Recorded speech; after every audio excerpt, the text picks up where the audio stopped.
સંધાન all Gujarat integrated classroom.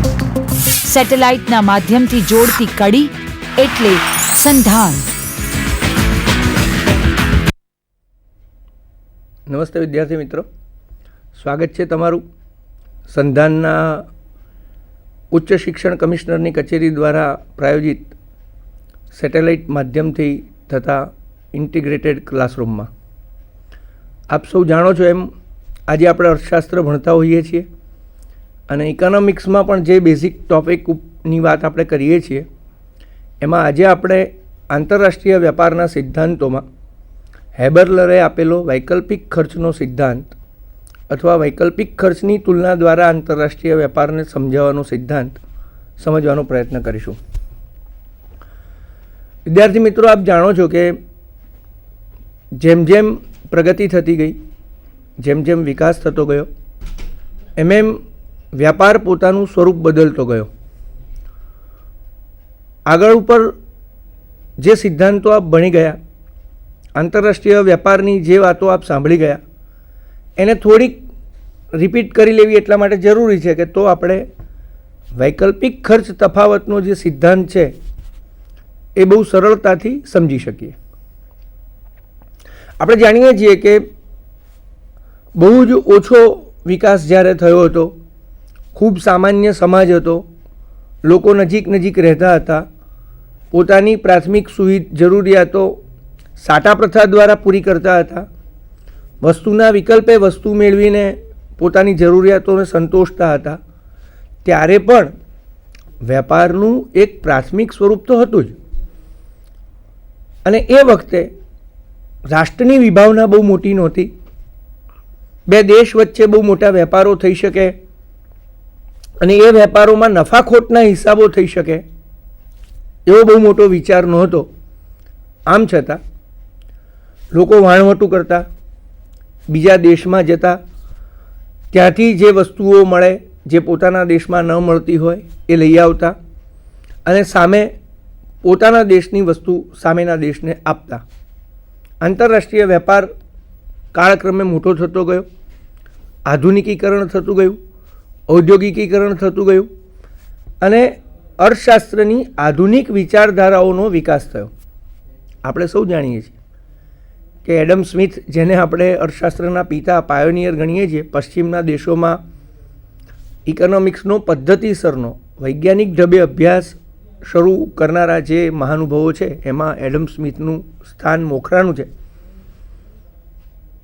અને Adam સ્મિથે સૌ પ્રથમ નિરપેક્ષ ખર્ચ તફાવત દ્વારા આંતરરાષ્ટ્રીય વેપારને સૈદ્ધાંતિક રીતે સમજાવવાનો પ્રયત્ન કરેલો.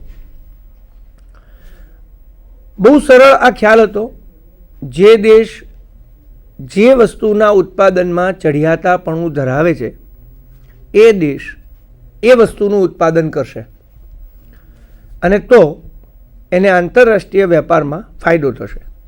સરળ ઉદાહરણ દ્વારા આપણે આ વાતને સમજતા પણ હોઈએ છીએ કે ભારત અને પાકિસ્તાન, ભારત અને શ્રીલંકા, ધારો કે બે દેશ છે, બે વસ્તુઓનું ઉત્પાદન કરે છે. ઘઉં અને ચોખાનું આપણે ઉત્પાદન ધારી લઈએ. કોઈ પણ અર્થશાસ્ત્રનો સિદ્ધાંત હોય તો એની શરૂઆતમાં આપણને ખબર હોય છે કે આપણે કેટલીક ધારણાઓ કરવી પડે છે, કારણ કે આપણે અર્થશાસ્ત્રને સોશિયલ સાયન્સ કહીએ છીએ. પાછળ એક શબ્દ આવ્યો, સાયન્સ. આપણે સાયન્સ કહીએ છીએ અને સાયન્સમાં કોઈ પણ નિયમ, એની રજૂઆત પદ્ધતિસર હોય છે અને એની શરૂઆત કેટલીક ધારણાઓથી થતી હોય છે, એઝમ્પશન્સ જેને આપણે અંગ્રેજીમાં કહીએ છીએ. તો બેઝિક ધારણાઓ કે બે દેશ હોય, બે વસ્તુઓનું દાખલા તરીકે ઉત્પાદન કરે છે, શ્રમ ખર્ચને જ આપણે ધ્યાનમાં લઈએ છીએ અને તો એક ખેતરમાં ભારત ચોખા ઉગાડે તો 20 મણનું ઉત્પાદન થાય છે, એ જ ખેતરમાં જો ભારત ઘઉં ઉગાડે તો 10 મણનું ઉત્પાદન થાય છે. પાકિસ્તાન જો આવી રીતે પોતાના ખેતરમાં ઘઉંને ચોખા ઉગાડવાનો પ્રયોગ કરે તો એને 20 મણ ઘઉં ઉગે છે અને 10 મણ ચોખા ઉગે છે. તો આ 20 મણ અને 10 મણનો તફાવત બતાવે છે કે પાકિસ્તાન ઘઉંના ઉત્પાદનમાં કાર્યક્ષમ છે, ભારત ચોખાના ઉત્પાદનમાં કાર્યક્ષમ છે. એટલે ભારત પોતાની બધી જ જમીનમાં જો ચોખા ઉગાડે અને પાકિસ્તાન પોતાની બધી જ જમીનમાં ઘઉં ઉગાડે તો એને ફાયદો થાય. અને જે વ્યક્તિ જે બાબતમાં કાર્યક્ષમ હોય એણે એ વસ્તુનું ઉત્પાદન કરવું જોઈએ. આ બેઝિક નિરપેક્ષ ખર્ચ તફાવતનો સિદ્ધાંત એટલે કે એબ્સોલ્યુટ કોસ્ટ થિયરી એ એડમ સ્મિથે આપી અને એના આધારે આંતરરાષ્ટ્રીય વેપારને સમજાવવાનો પ્રયત્ન કર્યો કે દુનિયાના દેશો 17મી સદીથી જે આધુનિકીકરણમાં જોડાયા, 18મી સદીમાં ખૂબ મોટી ઔદ્યોગિક ક્રાંતિના લાભો લોકો સુધી પહોંચવા માંડ્યા, તો એ દરમિયાનમાં એમણે આ વાત કીધી કે બે દેશ જો વેપાર કરવા માંગતા હોય તો એમણે શું કરવું જોઈએ, તો કે પોતે જે બાબતમાં કાર્યક્ષમ છે એનું એણે ઉત્પાદન કરવું જોઈએ. બહુ સાદું ઉદાહરણ પણ એમણે આપ્યું હતું કે જેમ બે વ્યક્તિ પોતાને અનેક જરૂરિયાતો જીવન દરમિયાન ઈચ્છે છે, એને અનેક જરૂરિયાતો જોઈએ પણ છે, વસ્તુઓ અને સેવાઓ જોઈએ છે, પણ એ બધીનું પોતે ઉત્પાદન કરી શકતો નથી. એટલે સ્વાવલંબીપણું એ આદર્શ હોય પણ વ્યવહારિકતા હોતી નથી. માણસ પોતાની બધી જ જરૂરિયાતોમાં સ્વાવલંબી બની શકતો નથી. તો એણે બીજાની પાસેથી વસ્તુ કે સેવા મેળવવાનો આધાર રાખવો પડે છે. એટલે એડમ સ્મિથે ઉદાહરણ આપ્યું હતું, આપણે આગળ સિદ્ધાંતો ભણે એમાં સાંભળ્યું પણ હશે કે જે વ્યક્તિ સારા ચપ્પલ બનાવે છે એણે ચપ્પલ જ બનાવવા જોઈએ, જે સરસ કપડાં બનાવે છે એણે કપડાં જ બનાવવા જોઈએ, અને પછી એણે કપડાં આપી અને ચપ્પલ મેળવવા જોઈએ, અને ચપ્પલ મેળવી અને કપડાં આપવા જોઈએ. તો બંનેની કાર્યક્ષમતાનો ઉપયોગ થશે. જે વસ્તુ વ્યક્તિ માટે સાચી છે એ જ વસ્તુ રાષ્ટ્ર માટે પણ સાચી હોય છે. એટલે બે દેશોએ પણ આવી રીતે વેપાર કરવો જોઈએ કે જે દેશ ઘઉંના ઉત્પાદનમાં કાર્યક્ષમ હોય, જેને ત્યાં ઘઉંનું ઉત્પાદન મોટે પાયે થઈ શકતું હોય, જેનું એન્વાયરમેન્ટ, જેનું વાતાવરણ ઘઉંના ઉત્પાદનમાં એને સપોર્ટ કરતું હોય, એણે ઘઉંનું ઉત્પાદન કરવું જોઈએ. અને ચોખાનું ઉત્પાદન કરવામાં જેને ફાયદો હોય એણે ચોખાનું ઉત્પાદન કરવું જોઈએ. અને પછી જો બંને વેપાર કરશે તો જે ઘઉંમાં કાર્યક્ષમ છે પણ ચોખામાં બિનકાર્યક્ષમ છે, એ ઘર આંગણે ચોખા ઉગાડે તો મોંઘા ઉગવાના છે, એને વધારે નુકસાન થવાનું છે, એને ઘઉં વધારે જતા કરવાના છે, અને પરિણામે એ જો ચોખા બહારથી મેળવે તો ઘઉંનું મોટા પાયે ઉત્પાદન કરી શકશે અને એને ફાયદો થશે. આ નિરપેક્ષ ખર્ચ તફાવતનો સિદ્ધાંત એડમ સ્મિથે આપ્યો હતો. એના આધારે વેપાર થવો જોઈએ એ એડમ સ્મિથે સમજાવ્યું હતું. અને ત્યાર પછી બીજા તબક્કામાં આ વેપારના સિદ્ધાંતો આગળ વધ્યા, જેમાં આવે છે ડેવિડ રિકાર્ડો.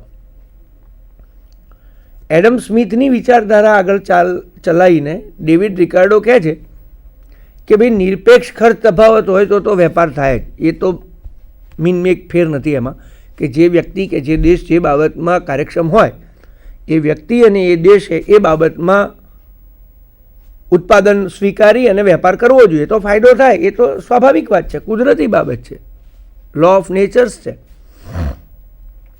પણ કોઈ એક દેશ બીજા દેશ કરતાં, બે વસ્તુનું આપણે ઉદાહરણ લઈએ છીએ તો બંને વસ્તુમાં કાર્યક્ષમ હોય ઉત્પાદનની રીતે, તો શું વેપાર થઈ શકે?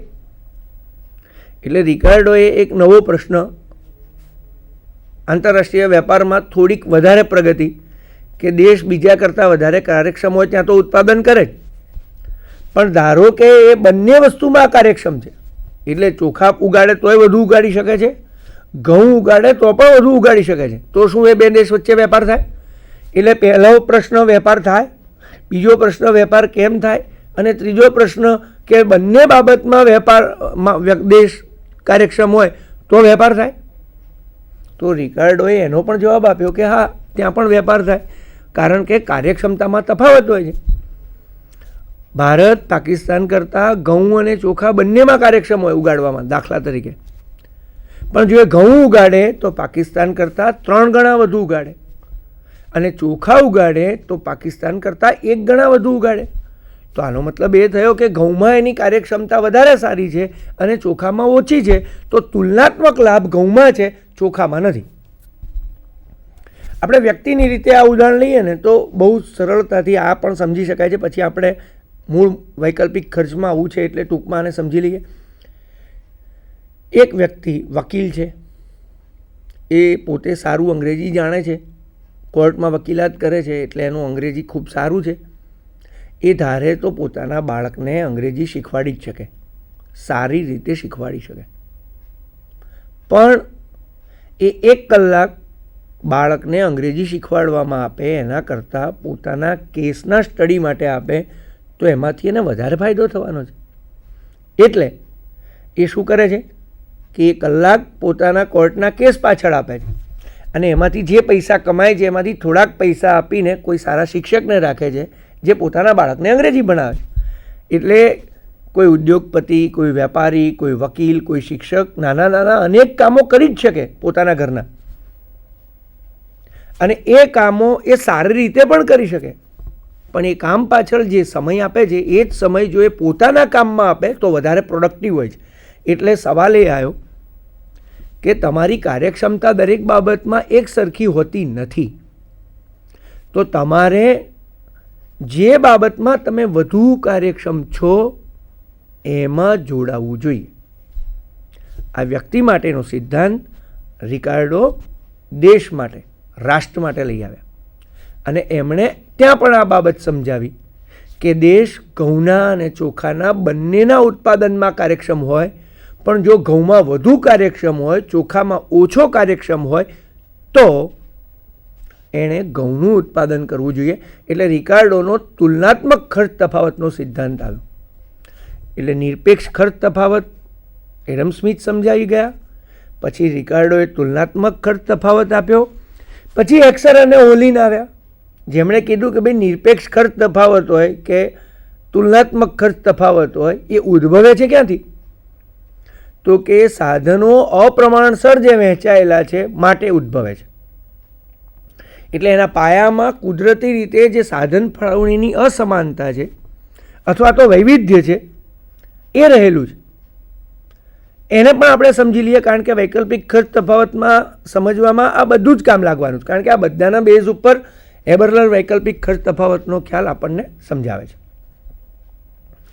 તો હેક્સર અને ઓલિન વેપારનું મૂળ કારણ સમજાવે છે કે ઉત્પાદનના 4 સાધનો છે અને એ બધા જ દુનિયામાં સરખી રીતે ફળવાયેલા નથી. એટલે કોઈક દેશ પાસે મૂડી સાધનોનું પ્રમાણ વધારે છે, કોઈક દેશ પાસે શ્રમ સાધનોનું પ્રમાણ વધારે છે, કુદરતી સંપત્તિની રીતે પણ સમાનતા છે.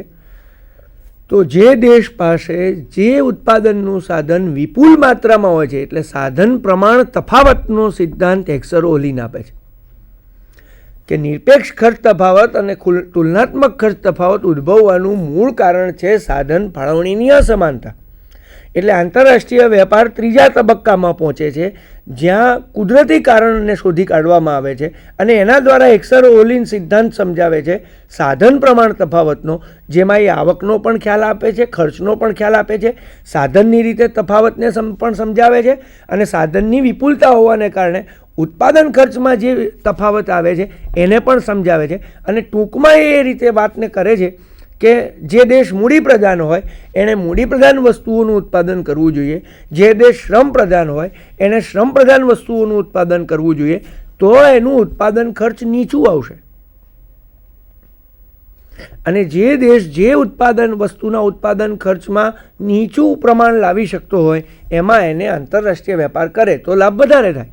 આવો એક સાદો મુદ્દો જેને સૈદ્ધાંતિક રીતે આખો સિદ્ધાંત આપણે જુદો સમજી શકીએ, પણ ક્રમમાં હેક્સર અને ઓલિને ઉમેર્યો કે ભાઈ નિરપેક્ષ ખર્ચ તફાવતનું કારણ પણ એ જ હોય છે કે સાધનોનું પ્રમાણ જુદું છે, અને તુલનાત્મક ખર્ચ તફાવતનું કારણ પણ એ જ હોય છે કે સાધનોનું પ્રમાણ જુદું છે. આ આંતરરાષ્ટ્રીય વેપારની થિયરી વિકસતી ગઈ. એમાં હેબરલર નામના અર્થશાસ્ત્રીએ, મૂળ ઓસ્ટ્રેલિયામાં જન્મેલા અમેરિકન અર્થશાસ્ત્રીએ એક વૈકલ્પિક ખર્ચનો ખ્યાલ રજૂ કરીને આંતરરાષ્ટ્રીય વેપારને વધુ સારી રીતે, ખાસ કરીને આંતરરાષ્ટ્રીય વેપારના લાભની વહેંચણી ગણવાની હોય, આંતરરાષ્ટ્રીય વેપારમાં શરતો નક્કી કરવાની હોય કે કયો દેશ કેટલી વસ્તુનું ઉત્પાદન કરશે અને આયાત નિકાસનું માપ કઈ રીતે નક્કી થશે. તો ટર્મ્સ ઓફ ટ્રેડ જેના સ્વરૂપો પછી આપણે ભણવાના જ છીએ, પણ એમાં પણ જે બેઝિક અસર કરે છે એ મુદ્દો જે વ્યવહારિક છે એને હેબરલર લઈ આવ્યા અને એ આપ્યો એમણે વૈકલ્પિક ખર્ચ તફાવતનો ખ્યાલ. વિદ્યાર્થી મિત્રો, આપણે વૈકલ્પિક ખર્ચ તફાવતનો ખ્યાલ જોઈએ પહેલાં મેં આગળની આખી જે વાત કરી એ ઇતિહાસને ફરી એકવાર તમારી સ્લાઇડમાં આપણે જોઈ લઈએ. તમારા સ્ક્રીન ઉપર તમે સ્લાઇડ જોઈ શકો છો કે આ ટ્રેડ થિયરી શરૂઆતના ગાળામાં જેમાં મુક્ત અર્થતંત્ર તરફનો જોક વધારે હતો અને સ્પેશિયલાઇઝેશન્સ દ્વારા લાભ આંતરરાષ્ટ્રીય વેપારના વહેંચવાની વાત હતી. પછી એ બાબતમાં ગવર્મેન્ટના ઇન્ટરફિયરન્સ બાબતે અર્થશાસ્ત્રીઓમાં ચર્ચાઓ હતી. સરકારનો ઓછામાં ઓછો હસ્તક્ષેપ હોય એવું અર્થશાસ્ત્રીઓ માનતા હતા. અને એક વેપારવાદ જે 16મી સદી 17મી સદીમાં ચાલ્યો, કારણ કે ઔદ્યોગિકરણ શરૂ થઈ રહ્યું હતું, વેપારીકરણ થઈ રહ્યું હતું અને અર્થતંત્રનો વિકાસ જ્યારે થઈ રહ્યો હતો ત્યારે હજુ માત્ર મૂડી અને એના દ્વારા આંતરરાષ્ટ્રીય વેપારને સમજવાનો પ્રયત્ન થઈ રહ્યો હતો.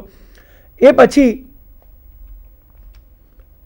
આપણે જોઈએ છીએ કે એડમ સ્મિથ અર્થશાસ્ત્રી 1776માં અને એમણે વેપારને સમજાવવાનો જે પ્રયત્ન કર્યો જેની મેં હમણાં વાત કરી કે એબ્સોલ્યુટ એડવાન્ટેજ એટલે કે નિરપેક્ષ ખર્ચ તફાવત દ્વારા એમણે આ આંતરરાષ્ટ્રીય વેપારને સમજાવવાનો પ્રયત્ન કર્યો. તમારા સ્ક્રીન ઉપર તમે આકૃતિ જોઈ રહ્યા છો, તમે સમજી શકો છો. આગળ ઉપર આ સિદ્ધાંત તમે ભણ્યા ત્યારે તમને આ સમજાવવામાં આવ્યું હતું કે જે દેશ જે બાબતમાં કાર્યક્ષમ હોય એ દેશે એનું ઉત્પાદન કરવું જોઈએ. આપણે જોઈ શકીએ છીએ કે એક દેશ જે લાલ લીટીવાળો આકૃતિમાં બતાવે છે એ એક સંદર્ભમાં કોકાના સંદર્ભમાં કાર્યક્ષમ છે, તો બીજો દેશ રાઈસના સંદર્ભમાં વધારે કાર્યક્ષમ છે. એટલે કે એમાં ચોખાનું ઉત્પાદન વધારે થાય છે, પેલામાં કોકનું ઉત્પાદન વધારે થાય છે. તો આ બંને દેશ વેપાર કરે તો એ બંનેને ફાયદો થાય છે. એ પછી એ વેપારને ના લાભને વહેંચવાનો પ્રયત્ન થયો અને એડમ સ્મિથે કમ્પેરેટિવ એડવાન્ટેજ, જેની મેં હમણાં જ વાત કરી કે તુલનાત્મક ખર્ચ તફાવત દ્વારા અને રિલેટિવલી સાપેક્ષ બે વેપાર વચ્ચે જે લાભ છે એને સમજાવવાનો પ્રયત્ન કર્યો. અને David Ricardo 1857માં principles of political ઇકોનોમિક્સમાં આ આખો ખ્યાલ